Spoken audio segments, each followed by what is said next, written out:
আসসালামু আলাইকুম প্রিয় ষষ্ঠ শ্রেণীর শিক্ষার্থীবৃন্দ, আশা করি সবাই ভালো আছো। অনুশীলনী 2.1-এর প্রথম ক্লাসে তোমাদের সবাইকে স্বাগত।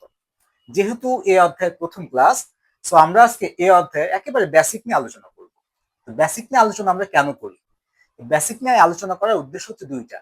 একটা হচ্ছে এই অধ্যায়ে তোমরা কোন ধরনের ম্যাথ সলভ করতে যাচ্ছ সেই সম্পর্কে আমরা প্রথমেই একটা ধারণা দিয়ে থাকি। বেসিক আলোচনা করলে তোমরা ওভারঅল একটা অধ্যায় সম্পর্কে ধারণা আসে যে আসলে এই অধ্যায়ে কি কি বিষয় নিয়ে আলোচনা করা হবে। ওকে, আর দ্বিতীয় উদ্দেশ্য হচ্ছে তোমরা জানো যে প্রতিটা অধ্যায় থেকে, তার মানে তোমাদের যে ম্যাথ কোশ্চেন হবে সেখানে কিন্তু তোমাদের কিছু সংক্ষিপ্ত কোশ্চেন থাকবে। এই সংক্ষিপ্ত কোশ্চেন কিন্তু বিভিন্ন অধ্যায় থেকে অধ্যায় ভিত্তিক, সংজ্ঞা ভিত্তিক এবং ছোট ছোট ম্যাথও থাকবে। তো এই বেসিক আলোচনার মাধ্যমে আমরা সংজ্ঞা ভিত্তিক যে আলোচনাটা করে ফেলি। তো তোমাদের অধ্যায় ভিত্তিক যে জ্ঞান সেটাও এখান থেকে তোমরা জ্ঞান লাভ করতে পারবা, এবং তোমাদের যে সংক্ষিপ্ত যে কোশ্চেন গুলো আসবে সেটাও কিন্তু তোমরা এখান থেকে কভার করতে পারবা। তো চলো শুরু করা যাক। আমাদের 2.1 অধ্যায় আছে হচ্ছে অনুপাত নিয়ে। তো প্রথমে আমাদের জানতে হবে অনুপাত কাকে বলে। অনুপাত হচ্ছে দুই বা ততোধিক সমজাতীয় রাশি একটি অপরটির কত গুণ, কত অংশ, সেটাকে আমরা সাধারণত ভগ্নাংশ আকারে প্রকাশ করি। এই ভগ্নাংশটাই হচ্ছে অনুপাত। তাহলে আমরা যদি সংজ্ঞা লিখি, তাহলে আমরা লিখতে পারি যে সমজাতীয় এক বা সমজাতীয় এক হয় না, একাধিক রাশি। তাহলে সমজাতীয় একাধিক রাশি একটি অপরটির কত গুণ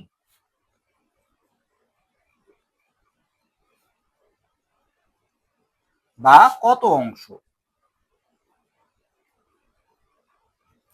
তা ভগ্নাংশ আকারে প্রকাশ করা হয়।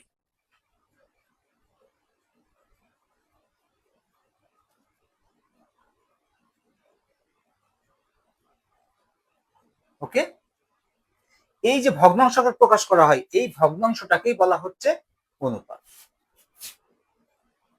এই ভগ্নাংশকেই অনুপাত বলে। ওকে, তাহলে অনুপাতের সংজ্ঞা আমরা জেনে গেলাম। বিষয়টাকে আমরা একটু দেখি। একটি অপরটির কত গুণ, এখান থেকে প্রথম যেটা জানতে হবে সমজাতীয়। অনুপাত সবসময় একই জাতীয় রাশির ক্ষেত্রে হয়।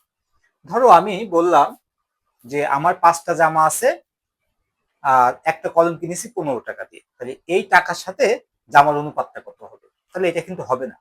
কেন হবে না? কারণ টাকা আর জামার সংখ্যা এটা কিন্তু একই জাতীয় রাশি না। ওই ধরি যদি আমি বলতাম যে আমি 2টা জামা কিনছি এত টাকা দিয়ে, একটা কলম কিনছি এত টাকা দিয়ে, তাহলে জামার টাকা বা ওই টি শার্টের টাকার এবং কলমের টাকার অনুপাত কত? তাহলে হতো, কারণ দুইটাই টাকাই আছে, একই জাতীয় রাশি। তাহলে আশা করি বুঝতে পেরেছি সমজাতীয় রাশি বলতে আমি কি বলছি। আমি বললাম আমার কাছে এতগুলা বই আছে, এতগুলা খাতা আছে, বই এবং খাতার সংখ্যার অনুপাত কত? এটাও হবে একই জাতীয় রাশি, কারণ বইয়ের সংখ্যা আবার খাতার সংখ্যা দুইটাই কিন্তু সংখ্যায় দেওয়া আছে। তাহলে একই জাতীয় রাশি হতে হবে অনুপাত হতে গেলে। এটা দ্বিতীয় হচ্ছে এদের ভিতরে এটা কোনটা কার কত অংশ বা কোনটা কার কত গুণ, এরকম একটা তুলনা থাকতে হবে। আমি যদি বলি যে ধরো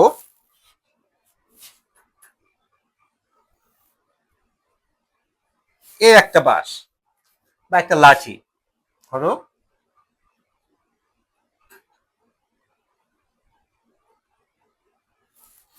ওকে, এর টোটাল ধরো আমি 1, 2, 3, 4, 5, 6 ভাগে ভাগ করতে পারবো।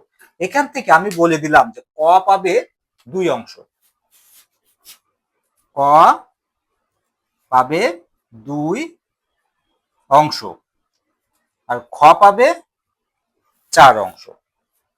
তার মানে দুইজনের মধ্যে আমি এটাকে ভাগ করে দিব, একজন 2 অংশ পাবে আর একজন পাবে 4 অংশ। তাহলে এদের অনুপাত কে কতটুকু পাচ্ছে, অনুপাত থেকে আমরা কিভাবে দেখাতে পারি? 2:, তার মানে ক ইস্টু খ সমান সমান 2:4। তাহলে দেখো এটাকে ইস্টু মানে কি ভাগ, আমরা কি ক বাই খ সমান সমান 2/4, এই যে ভগ্নাংশ করে লিখি, এটাই হচ্ছে অনুপাত। এবং এখানে দেখো একই জাতীয় রাশি, যেহেতু অংশ বোঝাইছি আমি, এ পাচ্ছে 2 অংশ, ও পাচ্ছে 4 অংশ, দুইটা একই জাতীয় রাশি। এবং এ 4 অংশ পাইলে এ 2 অংশ পাবে। তাহলে এই যে এর মধ্যেও এর সাথে ওর তুলনা বোঝাচ্ছে, কত অংশ বোঝাচ্ছে, এটাই হচ্ছে অনুপাত। আশা করি তোমরা এটা বুঝতে পেরেছো অনুপাতের বিষয়টা। ওকে, এখন আমাদের যেটা জানতে হবে সেটা হচ্ছে সমতুল অনুপাত।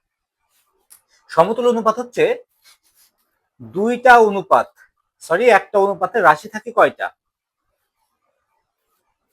একাধিক থাকতে পারে, তাই না? দুইটা থাকতে পারে, তিনটা থাকতে পারে, চারটা, পাঁচটা, ছয়টা, যা ইচ্ছা তাই থাকতে পারে। তো আমরা এখানে সাধারণত সরল অনুপাত নিয়েই কথা বলবো। তাহলে আমাদের যেটা জানতে হবে এখন সমতুল অনুপাত। ধরো একটা অনুপাত আছে 2:5 অথবা 2:7, সে একটা অনুপাত দিয়েছে, যে কোনো কিছুর একটা অনুপাত দেওয়া আছে। এই যে প্রথম অংশ, যেটা প্রথম রাশি, এটাকে আমরা কি বলি? পূর্ব রাশি। আর পরের যে রাশি এটাকে বলি উত্তর রাশি। তাহলে এটার নাম আমরা কি জানি? পূর্ব রাশি। ওকে, আর এটার নাম আমরা কি জানি? কি উত্তর রাশি। এখন আমাদের বলছে সমতুল অনুপাত। কোন অনুপাতের পূর্ব রাশি ও উত্তর রাশিকে শূন্য ব্যতীত কোন সংখ্যা দ্বারা যদি গুণ বা ভাগ করা হয়, তাহলে যে অনুপাত পাওয়া যায় সেটাকে বলা হয় এই অনুপাতের সমতুল অনুপাত। আমি কি বলেছি দেখো, যে কোন অনুপাতের পূর্ব রাশি ও উত্তর রাশিকে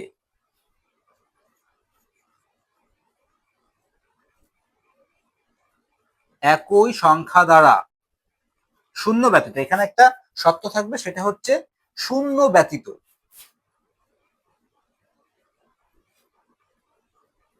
শূন্য ব্যতীত একই সংখ্যা দ্বারা গুণ বা ভাগ করলে যে অনুপাত পাওয়া যায়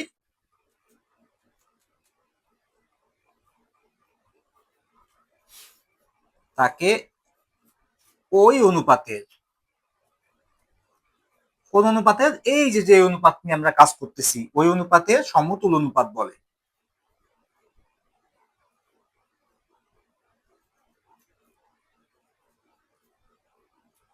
ওকে, আশা করি সংজ্ঞাটা তোমরা বুঝছো।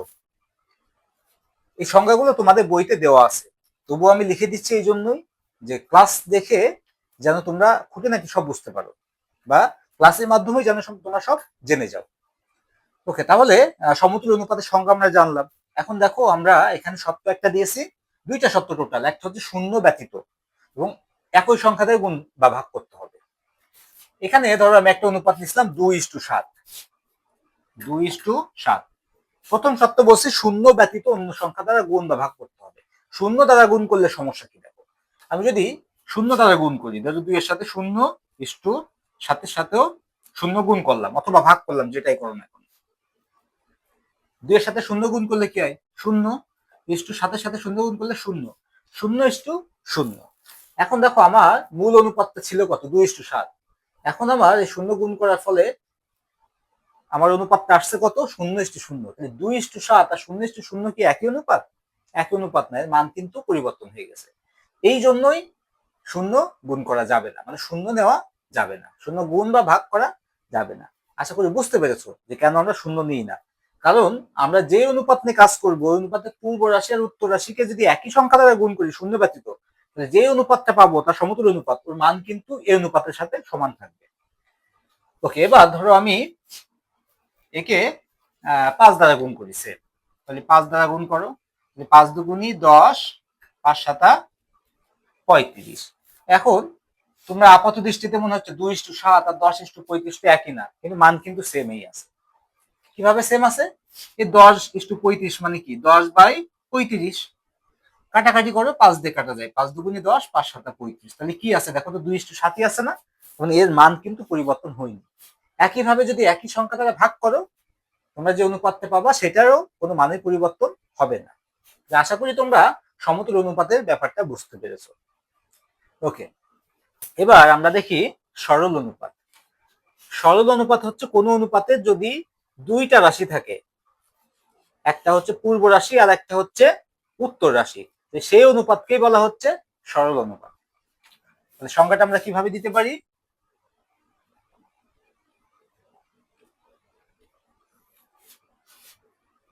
যে অনুপাতের দুইটি রাশি থাকে,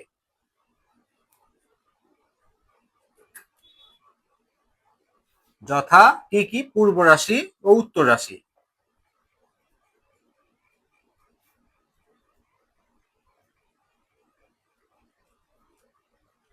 তাকে সরল অনুপাত বলে।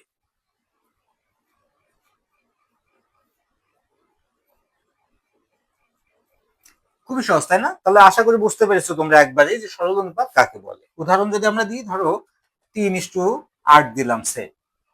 দেখো দুইটা রাশি আছে, তাহলে পূর্ব রাশি উত্তর রাশি। কিন্তু যদি আমাদের এখানে এইভাবে দিত 3:5:8 সে, তাহলে এটা কিন্তু আর সরল অনুপাত না, কারণ এর তখন তিনটা রাশি হয়ে গেছে। তাহলে এখান থেকে যদি এমসিকিউ টাইপ কোশ্চেন আসে নিচের কোনটি সরল অনুপাত, তাহলে এই যে দুইটা রাশি বিশিষ্ট যে অনুপাত সেটাকেই টিক দিতে হবে।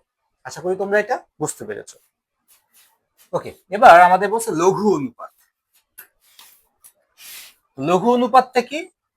লঘু অনুপাতটা হচ্ছে যে একটা সরল অনুপাতের পূর্ব রাশি যদি উত্তর রাশি অপেক্ষা ছোট হয়, সেটাকে বলে লঘু অনুপাত। তাহলে যে সরল অনুপাতের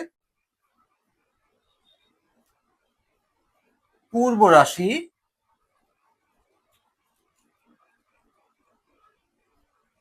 উত্তর রাশি অপেক্ষা ছোট,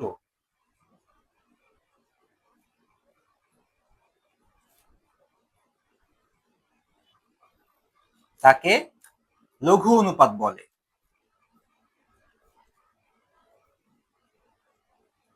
তাহলে সরল অনুপাত আপনার দুইটা রাশি থাকবে, এবং এই দুইটা রাশির মধ্যে পূর্ব রাশি হবে উত্তর রাশি থেকে ছোট। আমি ধরো দিলাম 5:7। দেখো পূর্ব রাশি কিন্তু উত্তর রাশি অপেক্ষা ছোট আছে, তাহলে এটা একটা লঘু অনুপাত। আশা করি ক্লিয়ারলি বুঝতে পারছো তোমরা। ওকে, এবার আমরা দেখি গুরু অনুপাত। গুরু অনুপাত কিন্তু থেকে উল্টা, তার মানে যে সরল অনুপাতে পূর্ব রাশি উত্তর রাশি অপেক্ষা বড় হবে। তাহলে এটাকে যদি উল্টাই দিই, তার মানে উল্টাই দিলে আবার ব্যস্ত অনুপাত হবে। সংখ্যাটা হবে কি, যে যে সরল অনুপাতে পূর্ব রাশি উত্তর রাশি অপেক্ষা বড় হবে। এখানে আমরা যদি একটু চেঞ্জ করে দিই, অপেক্ষা বড়, তাকে কি বলে? গুরু অনুপাত। তাকে গুরু অনুপাত বলে। যেমন 7:5, তাহলে দেখো পূর্ব রাশি উত্তর রাশি অপেক্ষা বড়, এটাই হচ্ছে গুরু রাশি। ওকে, আশা করি বুঝতে পেরেছো। এবার আমরা দেখি একক অনুপাত। একক অনুপাত তার মানে দুইটা রাশি যে একটা অনুপাতের, এই দুইটা রাশি সমান হবে। যে সরল অনুপাতে পূর্ব রাশি ও উত্তর রাশি, পূর্ব রাশি ও উত্তর রাশি একই, তাকে একক অনুপাত বলে।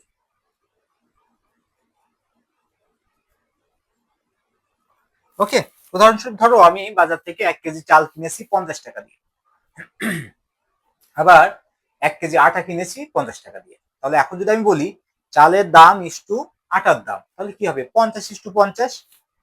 তাহলে এই যে 50:50 লিখলাম, তাহলে এইটা পূর্ব রাশি, এটা উত্তর রাশি, দুইটার মানে কি দেখো তো একই না? এটাকে বলা হচ্ছে একক অনুপাত। ওকে, আশা করি বুঝতে পেরেছো তোমরা। এখন আমরা দেখি ব্যস্ত অনুপাত। ব্যস্ত অনুপাত কি? একটা সরল অনুপাতের পূর্ব রাশিকে যদি উত্তর রাশি আর উত্তর রাশিকে যদি পূর্ব রাশিতে কনভার্ট করি, তার মানে অনুপাতটাকে যদি উল্টাই দিই আমি, তাহলে সেটা হয়ে যায় ব্যস্ত রাশি, ব্যস্ত অনুপাত, সরি। তাহলে আমরা ব্যস্ত অনুপাতের সংজ্ঞায় কি লিখতে পারি? যে সরল অনুপাতের, যে সরল অনুপাত তো বলা যাবে না, এখানে বলতে হবে কোন সরল অনুপাতের পূর্ব রাশিকে উত্তর রাশি এবং উত্তর রাশিকে পূর্ব রাশি হিসেবে লিখলে যে অনুপাত পাওয়া যায়। তাহলে কোন সরল অনুপাতের পূর্ব রাশিকে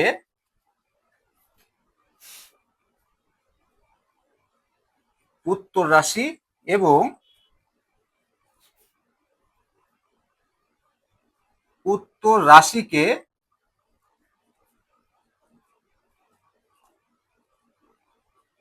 পূর্ব রাশি হিসেবে লিখলে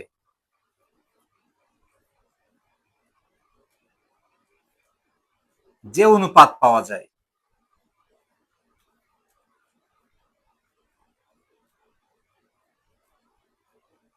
তাকে ব্যস্ত অনুপাত বলে।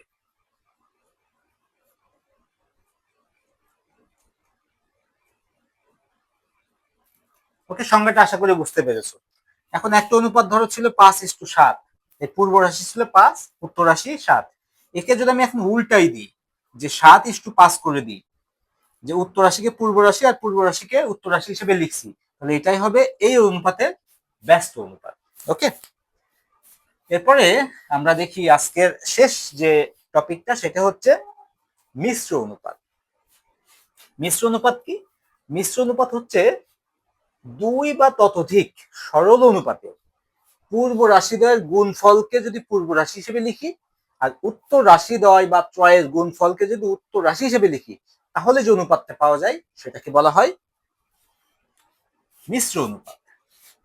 তাহলে সংজ্ঞা আমরা লিখতে পারি,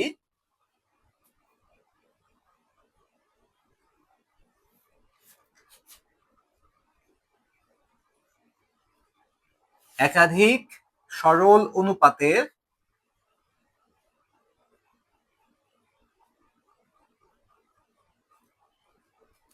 পূর্ব রাশির গুণফলকে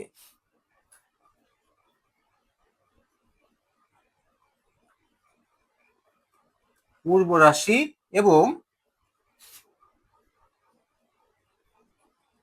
উত্তর রাশির গুণফলকে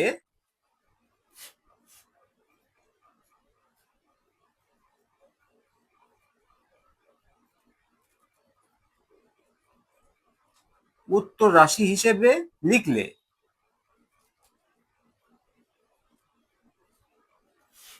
যে অনুপাত পাওয়া যায়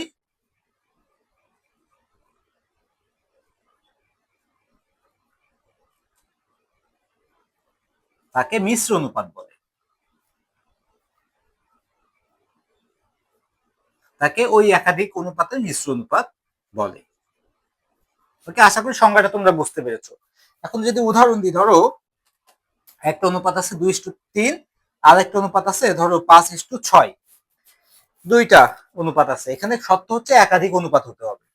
ওকে, এবার পূর্ব রাশির গুণফলকে, মানে এর পূর্ব রাশি 2, এর পূর্ব রাশি 5, পূর্ব রাশির সাথে পূর্ব রাশি গুণ করতে হবে। তাহলে 2 গুণ 5 ইস্টু উত্তর রাশির সাথে উত্তর রাশি গুণ করতে হবে 3 গুণ 6। তাহলে আমরা কি অনুপাত পাচ্ছি? 5 দুগুণী 10 ইস্টু 3 6 18। তাহলে দেখো, আমরা পূর্ব রাশির গুণফলকে পূর্ব রাশি হিসেবে লিখছি, আর উত্তর রাশির গুণফলকে উত্তর রাশি হিসেবে লিখছি। তাহলে যে অনুপাতটা পাইছি এইটাই হচ্ছে এই দুইটা অনুপাতের মিশ্র অনুপাত। তাহলে আশা করি তোমরা বুঝতে পেরেছো। আজকে টোটাল আমরা যে বেসিক অনুপাতের বেসিক যে অনুপাতগুলো নিয়ে আলোচনা করেছি, এগুলা যদি তোমরা ক্লিয়ারলি বুঝে থাকো, তাহলে কিন্তু এখান থেকে তোমরা শর্ট টাইপ যে কোশ্চেন থাকবে তার 50% কাভার হয়ে গেছে। বাকি 50% আমরা যখন ম্যাথ করব, সেই ম্যাথের মাধ্যমে কাভার হয়ে যাবে ইনশাল্লাহ। তো আজকে পর্যন্তই, বেসিক আলোচনা শেষ। আমরা নেক্সট ক্লাসে ইনশাল্লাহ মূল যে অঙ্কগুলো আছে সেগুলো নিয়ে কথা বলবো। তো সে পর্যন্ত সবাই ভালো থাকো। আল্লাহ হাফেজ।